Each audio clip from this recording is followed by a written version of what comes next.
こ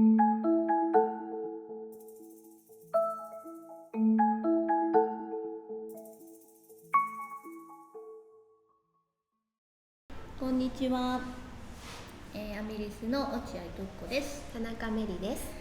今日は、昨年編んだものの紹介第2弾ということで、はい、いろいろご用意したのでそちらを紹介していきたいと思います。はい、まずは、私から、時系列が分かりません。これ時系列になってないんじゃない？ていうかこれ、昨年？リリースは昨年、編んだのがもしかしたら一昨年になるかもしれない。そうですね。こちらはウールフォークのファーで編んだ雪柳だって言われました。覚えてない。最近名前をつけるのを、橋田さんに投げつけたせいで自分のパターン名が覚えていない。そうなんです。自分のパターン名がわからないっていうことになってますけど、いいです。久しぶりにファーで編んだんですけど、相変わらず気持ちいいですね。気持ちいいよね。はい。これはボトムアップだと思うんですけど、これ編んでからだいぶ経ってたんです、パターンを描くのが。それで勝手にトップダウンだって私思い込んでて、全然自分のメモを見ても意味がわからないわけ。なぜボトムアップだから。そうだよね。それで私ってひどいと思って、自分で自分を、何なんだこのメモはと思ってプンプンしてたわけ。でもね、ある日あれボトムアップかもと思ったら見ても分かんなかったの。すごいメモがちゃんとしてたの。で、なんだ私やってると思ってすぐパターンを書きました。はい、ということで普通のラグランスリーブに、ちょっと模様を入れましたみたいな。でですね、これ首がどんどん詰まるので勝手に首長く編んだらいいんじゃないか方式にしてます。はい、確かに。ということで、好きなところまで編んだらってことで、これ着ないんだったら欲しいね。でも無理だよね。今きっと売ってないけど、パーがたくさん入荷したら売れそうなので、帰ってこない。そうですよね。中長さんよかったら返してください。もう1枚編むっていうことで悲しい。そのうち帰ってくる。そうだね。次は多分これ。これなんだっけ、ダーハンだっけ。デイさん、ごめん、全然思い出せない。こちらは何回もいろんなとこでご紹介したのでご存知かと思うんですけど、私これすっかり忘れてて、メリさんにこれ去年だよって言われまして、一緒にフィンランドに行った時に本当だよね。怖いドラマを見ながら。怖かったね。でもまだ第2弾出てないわ。私もずっと待ってる。そうだよね。なんかフィンランド行ったらトンコさんが今見てるドラマがあるんだけど、怖すぎて一人で見られないから一緒に見ようって言って見始めたんだよね。なんだっけ、ペリフェラル。ネットフリックスとかアマゾンプライムだと思います。本当に怖かったよね。でもね、よくできてるよね。すごい面白くて、最後まで2人で夢中で見たんだけど、時々怖くてちょっと耳塞いでみたり、こうやって見たりしながら見ました。血も出るかな。怖いんだよね。なんかなんか怖いよね。そういうホラー的な怖さではなく、追い詰められる感じの、でもちょっと子供は絶対ダメなやつ。そう、それを見ながら編んだ思い出のなんか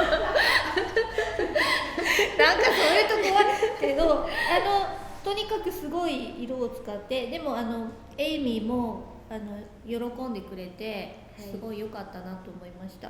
ラビアイメのミニカセを全部使ってるやつです。満足しました。ということで、これ次ミステリーカルですね。ミステリーカルはなんだっけ、名前。ケルン大聖堂を歩く。また忘れたよね。これは自分で考えたのね。ごめん、ハソンさん。何回目なんで、3回目ですっけ。3回目。多分3回目のミステリーカル頑張りました。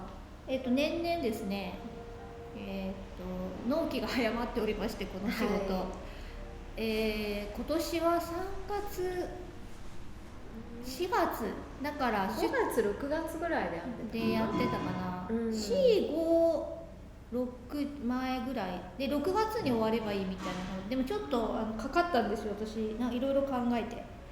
なんでこうもう年々これまあまあなんですけど今年も頑張るか、ね、よろしくお願いしますということで頑張りましたねこちら、はい、これは二度と帰ってこないやつですね。また来年の M カフェの時期に売るそうです。このそうですよね、はい、ということでした。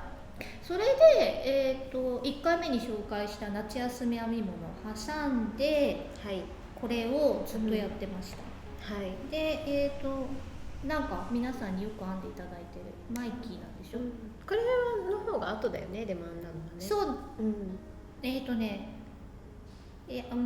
なんとも言えない。ですね、これアメリカに行った時に編んでた。よく知ってるな。何も覚えてない。恵子さんと2人でここ後ろを膨らませた方がいいんじゃないかとか言ったのを覚えてる。はい、皆さんのちょっとご意見を聞きながらここやりまして気に入っております。自分が欲しいものができてで帰ってこないのでいい、はい、それでこれがトトでこっちが、ストロールで編むやつでこっちがスプリントで編む方ですね。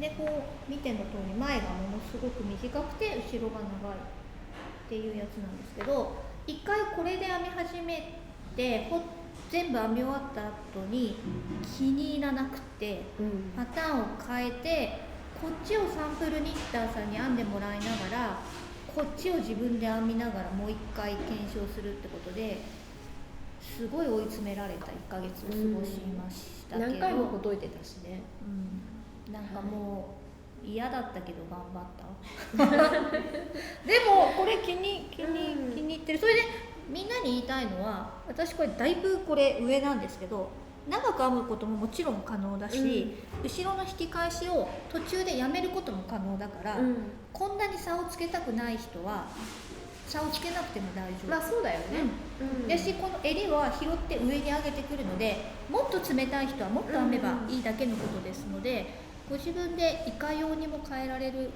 パターンになってますので、頑張って編んでみてください。そうだね、引き返しを始めるのをもうちょっと遅らせるっていう。そう、でね途中でもういいやと思ったら段消ししちゃえばいいだけなので、よかったら自分の好きなように感心した今蓮田さん。じゃあ実はよく分からなかった。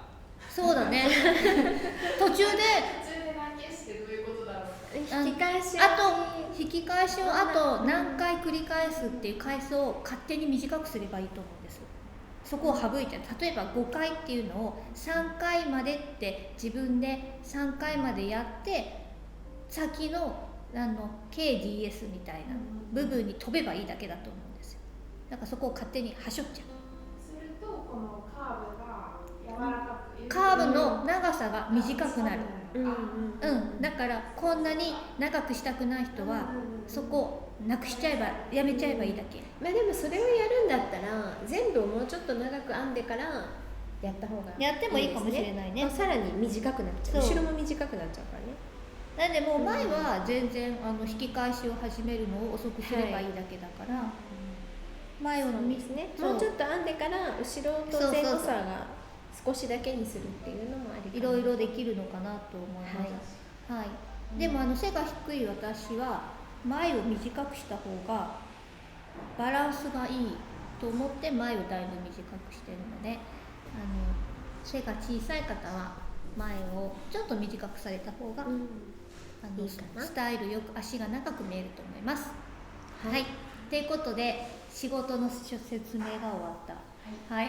ということでメリさんは張り切って仕事じゃないものをいっぱいご紹介してください。そうですね。去年多分一番最初に編んだのはプチニットよね。はい。プチニット、デンマークのプチニットさんのイングリッドセーターっていうパターンがあるんですけど、それのジュニアっていうやつです。今これギリギリサイズ？いやまだいける？これで6、7歳、サイズで編んだかな。ジャスト？その時うちの息子5歳だったので、あ、そっか。まあ、今6歳なんですけど、もうすぐ7だね。でもまだ全然、うん。上から編んでます。ちなみにはい、糸は何ですか？糸は、これはハウスアラモードであ、買ったのか。自分のセーターを編もうと思って買ってきたんですけど、これに投入 しました。結構面白かった、そうなんかこれを編みながら、うん面白いポイントをすごいアピールされたけど忘れちゃった、思いもよらないことがいろいろあって最初作り目をしたらそれでその途中から編み始めるっていう、一段作り目したんだけど一回糸切ってで途中から編むっていうので、ここ後ろ作り目してで後ろ襟だけ先に編んでだんだん引き返ししたりしてああ、編むなるほど。っていう。こう作り目して真ん中からこういくみたいな。普通に行くと片方の肩だけいっぱい編んじゃうのをやめるために、でここまで編んだらまた今度ここ拾って前身頃編むっていう感じで、蓮田さんは分かってない分かってない顔を目の前でしてますけど、なんかそれやるんだと思って結構いろいろ面白い。まあ理にはかなってる。理にはかなってるよね、それをやろうと思ったことが自分でなかったので、結構面白いなと。なるほど。はい。で一回この辺まで編んだらなんだかやたらゲージがちっちゃくなっちゃってほどいても一回針を大きくして編み直しました。た。この子が縮んだのかな。なんか気がついたらすっごい急々に編んじゃって、セーターがめっちゃちっちゃくなっちゃったので、一回見直しました。すごいかわいい。かわいくて、気に入っています私が。本人は気に入ってる。子供には無理やり着せてる色が好みじゃないのかもしれない。それはあるかも、でも多分着心地はいいから着ちゃうと文句は言わないんだけど、でもなんか紫が良かったとか、今とにかく派手派手カラー好きだからちょっと大人っぽくてそうなんですダメだったかも。素敵よね。着せてなかなか売ってない。なかなかいい感じだよね。ジュニアサイズなんでちっちゃい子のサイズから多分ティーネイジャーぐらいまでのサイズがあって、多分それで大人でも多分ね一番大きいサイズは着れるぐらいの、多分私ティーネイジャーだね、感じです。はい、で多分2番目に編んだのがこれマハですね。はい、マハなんですけど、マハ自体はアメリスのパターンでパレードとアンダーラストリネンのパターンなんですけど、トッコさんがミニカセを使っていたのを見て、私もそういえばいっぱい持ってたと思って、それでマハをちょっとストライプで編もうかなと思って編み始めたんですけど、このミニカセ多分これで使い切ってなくてもっといっぱいあったので、何色をどの順番で使うかすごい毎日並び替えて何回も写真に撮って、結局これにしました。でなんかやっぱ悩んだのがこの濃いピンク、蛍光ピンク、これどこに入れるかすっごい悩んで、これをどこに入れても蓮田さん私のやつさ、それだけ目立っちゃうんだよね。これと全く同じ色合いなわけですよ。そうこれとこれがね、で私も蛍光ピンク入ってるの分かると思うんですけど、これをどこに持ってくるかね。でこれを一箇所の太い島で入れちゃうととにかくどこに入れてもそこだけ目立っちゃうので、どうしようかなと思って10日ぐらい悩んで結局これ分散させて入れることに決めて、こういう感じでいきました。もうね、編み始める前に時間かかった。もうとにかく時間かかったあとミニカセでこれが何段編めるのかっていうのを検証するのにもすごい時間がかかって、検証型なんですよ、メリさん。最初にすごい考えるのね。そう均等に行きたいじゃないですか。これなんか最後だけなんかこれで終わったり、なんかすごい思いもよらないとこで終わったりしたら嫌だし、入れようと思った色全部入れられないで終わるのがちょっと悲しいので、性格が出てるよね、検討しました。はい。年まで 20g 分ですか？ちょっと残った。けどなんかここの難しい2段、んだよね2色が袖も編まないといけないので、ここは身ごろだけでしょう。でもここは一周編んでるからね、ここだけすごい糸量が使ってるわけ。そうね、ここのとにかくこの2色が一番糸が使うんですよ。それでその糸が足りるかどうかを検証するのにすごい時間がかかって、で結局ここだまでは12段編んでるのかな、13段編んでるのかな。ここから1段減らしたんですけど、1色あたりを。でこの2色はもうほんのちょびっとだけ残りました。多分もう1段増やしてたら足りなかったかなっていう。それを編みながら、はい、足りるかなってずっと言ってた。はい、だからもうやるしかないじゃん。そうなんです。あとここ本当は袖もっと長かったんですけど短くしました。はい、はい、ということでもう、エイミーにすごく喜ばれて、私たちそうねお互いにいただいたミニカセをいい感じに使うと、そうですね、ほぼ使い切りました。それでゴム編みのとこはパレードで編んでるんですけど、身ごろはなのでラビアエメのソックとワンダーラストリネンで編んでいます。なのでパレードはめちゃめちゃ残りました。そうなんです。でもなんせラビアエメのミニカセは売っておりませんので、皆さんはラビアエメを皆さんは、アドベントカレンダーとかに入っていたミニカセとか、使われるといいかもしれないですね。ワンダーラストと息揃えてぜひマハ編んでいただける。かわいいね。気に入ってます。頑張った効果出ました。よかったと思います。よかったです。でこれね、次編んだのがこれかな。これは26号、アミリスの雑誌の26号に掲載されてたエイミーです。オブリークそうですね。です。エイミーグリーン。エミリーだ。エミリーグリーン。じゃあこの斜めがどうなってるのか気になって編んでみたいなと思って編みました。懸命して拾っていくんだよね。ここまで編んだら、ここの目全部伏せて、それでここからこっち側に進んでいくんだよね。それで真ん中だけ残ってるんですけど、で前後のこの真ん中だけ編んどいて、袖拾ってこっち向きに編んでいくっていう感じです。ここで2目一度しながら、だから、ここがどうしてもみんな綺麗にいかないって言って、難しいんですけど、やっぱこの糸で編むのが正解なんだと思いました。あとやっぱり綺麗にいかないので、結構工夫してます。で特にここ目を拾う時に、めちゃめちゃきつい針で私拾ってます。パターンではその針変えるとか何も書いてないんですけど、ここで緩く拾っちゃうとここの最初の目がすごい汚くなっちゃうので、だからまあまあ綺麗に編むのが難しいパターンなんですけど、みんなどうやって編んでるのかがすごい気になるパターンだから、そうなんですよね。このちょっとねモケっとした糸で編むと、あらが目立ちにくいってことはあると思うんですよ。多分こういう糸で編むともう大変なことになるんだけど、すごい分かりやすくなっちゃうね。でもとにかくここはもう本当に細い針でソックの針とか1号とか2号でキッチキチに拾いました。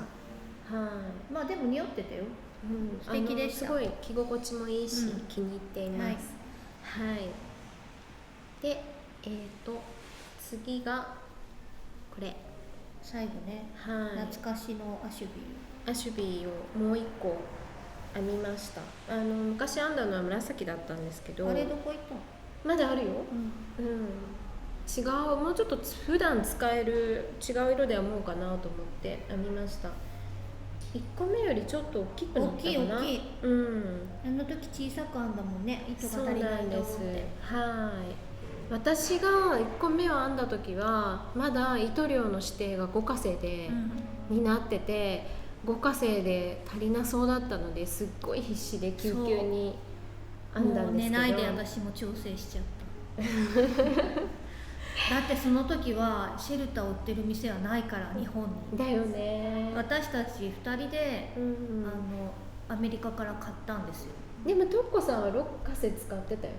で私は6なんだけど、それでもだんだん足りない気がして、いや結果足りてたんだけど、怖くて最後若干ズルしてやってるんです。あれ3名少し急に減免してるんだ。そう、いや本当はできてないんだけど、裏でも減免するとそうかね。自分で勝手に減免して糸量を調整したんだけど、それを聞いたメリさんがさらに怖がって小さく編んだ結果、小さくなった。いや私の方が先に編んだんだよね。それで足りないって言って足りないからトッコさんは最初から6カセを買って、もう6カセ買ってたの。そうそれで悠長に編んでたら、それでもだんだんなんか私の手では緩くなったんだ、なんで今回はもう6カセあると思って編んだので、私と同じぐらいの大きさだの、同じぐらいの大きさになったと思います。はい、今の時期とっても重宝してます。はい、たくさん編んだね。結構編んだよね。編んでないってもう言わなくていいんじゃない？なんか全然編んでないつもりでしたけど、意外と編んでた。生き急いでるもんね。そうかな。でもそんなに毎日は編み物してないんですよね、私。編み物にもやることがさ、他にいろいろあるからね。編んでないって気持ちになってたけど、意外と編んでたね。はい。編む速さが上がったりしますか？最近になってからでも。いやもう上がんないか変わんないかな。私糸が太い方がもう手に負担がかかって編めなくなるんですよ。手が疲れちゃって。だから糸を細い方がスピードは上がると思うんです。なんか結果一緒な感じ。太いから早く上がるってことあるけど、太いと手が疲れて長い時間編めないから、細い方が長い時間編めるんですよ。結局ゴールは一緒な気がしてます。確かに。私思ったけど、たくさん編んだように見えて、これも半分ぐらいは編んでたし、編みかけがね、そう前回紹介したセーターも結構ほとんどそれしか残ってないっていう。じゃあここ 4,5 年の編みかけを今年一気に片付けたんだ。一気に片付けた。すごいいいでことじゃない？も今年ショール2枚編み始めたやつがあって、どちらも途中で止まってるから今年じゃない、去年ね。なんかあったっけ？ストライプスタディを編んでいて、あとなんだっけ、スカーフ、ソフィースカーフもう半分ぐらい編んでるんですけど。私あれすぐ終わりそうですよね。日乗りがしないと編まないんだよね。そうだ私はから編んであげた。プラマイゼロとは言えないけど、まあいいんですよ。はい。たくさん完成させられたということで、よかったと思います。今年も頑張りたいと思います。皆さんも楽しく編み物していただければ、今年も頑張ろう。頑張ります。なんだっけ、言いたいよ、あのこと。3つね。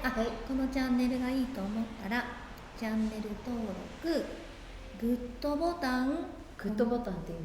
グッドボタン、コメントよろしくお願いします。よろしくお願いします。皆さんが今年編みたいものなどありましたら、ぜひコメント欄入れてください。お願いします。お願いします。ではまた次回。